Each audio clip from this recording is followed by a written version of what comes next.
제5류 위험물, 자기반응성 물질입니다. 고체 또는 액체로서 폭발의 위험성 또는 가열 분해의 격렬함을 판단하기 위하여 고시로 정하는 시험에서 고시로 정하는 성질과 상태를 나타내는 것. 가연물임과 동시에 산소 공급원이죠. 물질 자체 내에 다량의 산소 공급원을 포함하고 있어서 종류를 보시면 유기과산화물하고 질산에스테르는 지정수량이 10kg이에요. 위험등급 1등급입니다. 위험등급 2등급에는 니트로화합물, 니트로소화합물, 아조화합물, 디아조화합물, 히드라진 유도체, 히드록실아민, 히드록실아민염류, 히드록실아민하고 히드록실아민염류는 지정수량이 100kg이고요. 나머지는 200kg입니다. 제5류 위험물은 외부로부터 산소 공급 없이 가열, 충격 등에 의해서 연소 폭발을 일으킬 수 있는 자기반응성 물질이죠. 히드라진 유도체를 제외하고는 유기화합물입니다. 유기과산화물을 제외하고는 질소를 함유한 유기질소 화합물이고요.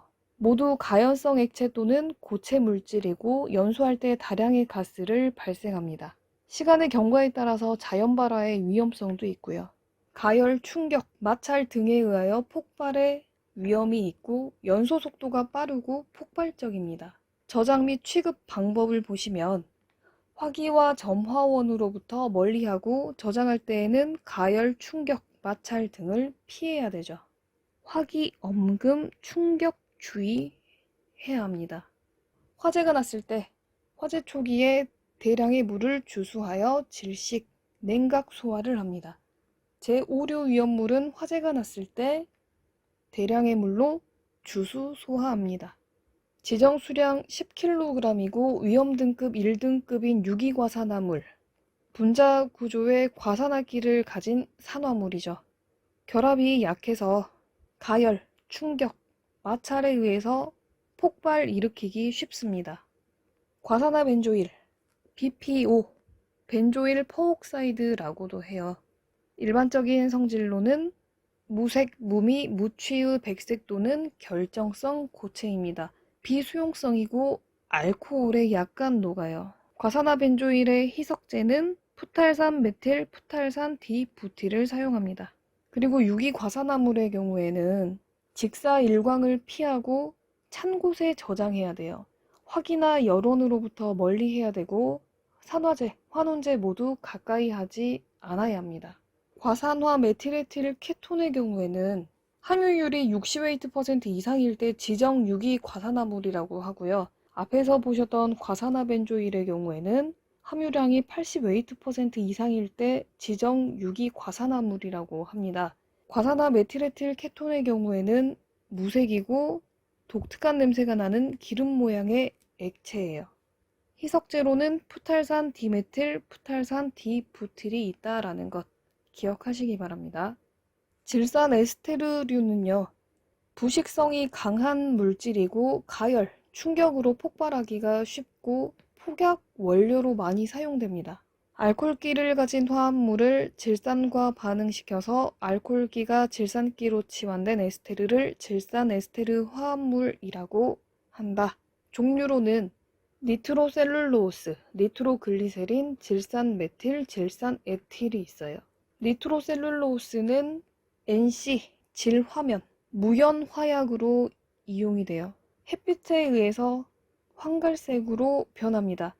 햇빛, 열, 산에 의해서 자연발화 위험이 있어요. 저장 및 취급 방법 보시면 질화도가 클수록 위험합니다.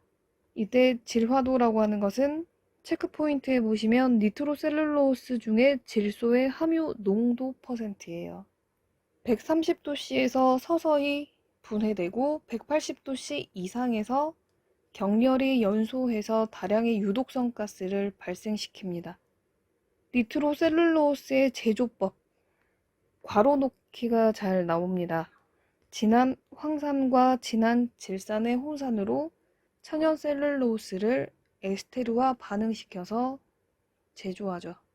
니트로셀룰로스는 건조되는 것을 방지하기 위해서 운반, 저장 시 물과 알코올에 습윤시킵니다. 니트로글리세린은 무색, 투명한 기름성의 액체예요. 공업용의 경우에는 담황색을 띱니다. 물에는 녹지 않고 메탄올, 에탄올, 벤젠, 아세톤과 같은 유기용매에는 녹아요. 위험성을 보시면 가열, 충격, 마찰에 매우 민감합니다. 폭발하기가 쉽습니다. 체크포인트에 나와 있는 니트로글리세린의 분해 기억하시기 바랍니다. 그리고 니트로글리세린을 저장할 때에는 액체 상태로 운반하지 않고 폭발을 방지하기 위해서 톱밥이나 소맥분, 전분 등의 다공성 물질에 흡수시켜서 운반합니다. 그리고 니트로글리세린의 경우에는 규조토에 흡수시켜서 다이너마이트를 제조하죠. 니트로 화합물은 유기 화합물의 알킬기 또는 페닐기 등의 탄소 원자에 니트로기, NO2가 결합한 형태입니다. 이 니트로기가 많을수록 연소하기가 쉽고 폭발력도 커져요. 공기 중에 자연 발화 위험은 없는데 가열, 충격, 마찰에 의해서 폭발을 일으킵니다. 연소했을 때 유독가스를 발생시키죠. 종류로는 TNT, 트리니트로톨루엔이죠. 제조법 중요합니다. TNT의 폭발 반응식도 기억하시고요. 일반적인 성질을 한번 보시면 담황색의 침상 결정으로 강력한 폭약입니다. 충격에는 민감하지 않지만 급격한 타격에 의해서 폭발하고요. 물에 녹지 않습니다. 충격 강도는 피크린산보다는 약해요. 피크린산, 트리니트로페놀입니다. TNP. 피크린산의 폭발 반응식 기억하시고요. 건조할수록 위험성이 증가합니다. 편편한 침상 결정이고 휘황색. 보통의 금속과 반응해서 수소를 발생하고 철, 납, 구리와 반응해서 피크린산 염을 형성합니다. 독성이 있고요. 저장할 때에는 드럼통에 넣어서 밀봉시켜서 저장합니다. 제5류 위험물 자기반응성 물질은 종류에는요. 유기과산화물, 질산, 에스테르류, 위험등급 1등급이죠. 지정수량 10kg입니다. 아조화합물, 니트로화합물, 니트로소화합물, 디아조화합물, 히드라진 유도체, 위험등급 2등급이고 지정수량은 200kg이에요. 히드록실 아민 염류, 지정수량은 100kg이죠. 자기반응성 물질이에요. 불꽃, 불티, 고온체 접근하면 안 됩니다. 화기, 엄금, 충격, 마찰 피해야 되죠. 충격 주의예요. 화재가 났다 그러면 다량의 물로 주수소화합니다. 제5류 위험물 자기반응성 물질, 위험 등급, 종류, 그리고 지정 수량, 취급 시 주의사항, 화재 시 소화 방법 기억하시기 바랍니다. 제6류 위험물은 산화성 액체죠. 액체로서 산화력의 잠재적인 위험성을 판단하기 위하여 고시로 정하는 시험에서 고시로 정하는 성질과 상태를 나타내는 것입니다. 과염소산, 과산화수소, 질산이 있어요. 지정수량은 300kg입니다. 위험등급 1등급이고요. 과산화수소는 농도가 36 웨이트 퍼센트 이상인 것, 질산의 경우에는 비중이 1.49 이상인 것이 위험물에 해당이 됩니다. 공통적 성질을 한번 보실까요? 모두 불연성 물질로 강산화제이다. 불연성 물질이지만 산화성이 커서 다른 물질의 연소를 돕죠. 과산화수소를 제외하고는 물과 만나면 심하게 발열해요. 분해하면 유독성 가스를 발생하고요. 증기는 유독하며 피부와 접촉 시 점막을 부식시킵니다. 취급 시 주의사항 보실까요? 내산성 용기에 보관해야 되고요. 제2류, 3류, 4류, 5류, 강환원제, 일반 가염물과 혼합한 것은 혼촉 발화함으로 혼재하지 않습니다. 과산화수소를 제외하고 물과 접촉하면 심하게 발열해요. 화재가 났을 때 소화하는 방법은 위험물의 비산을 방지하기 위해서 마른 물에 건조 분말로 질식 소화시킵니다. 소량 화재 시 다량의 물로 희석 소화할 수 있지만 물과 반응해서 발열하기 때문에 원칙적으로는 주수하지 않고요. 과산화수소의 경우에는 양에 상관없이 다량의 물로 희석 소화합니다. 누출 시 마른 모래나 흙으로 흡수하고 과산화수소는 물로, 나머지는 약알칼리 중화제를 사용합니다. 이때 약알칼리 중화제는 소다회, 중탄산 나트륨, 소석회가 있어요. 그리고 이산화탄소하고 할로겐 화합물 소화기는요, 산화성 액체 위험물의 화재에 사용하지 않습니다. 서로 반응해버려서요. 위험물 안전관리법령상 질산은 비중이 1.49 이상인 것 중요합니다. 일반적인 성질을 한번 볼까요? 자극성, 부식성, 휘발성이 강합니다. 물에 잘 녹고 강산성을 나타내고요. 피부에 접촉했을 때 단백질과 반응해서 크산토 프로테인 반응을 합니다. 그래서 노란색으로 변해요. 크산토 프로테인 반응은 단백질 검출 반응이에요. 아미노산 또는 단백질에 진한 질산을 가해서 가열하면 황색이 되고 냉각해서 염기성이 되게 하면 등황색을 띱니다. 등황색은 붉은색을 띠는 노란색을 말하죠.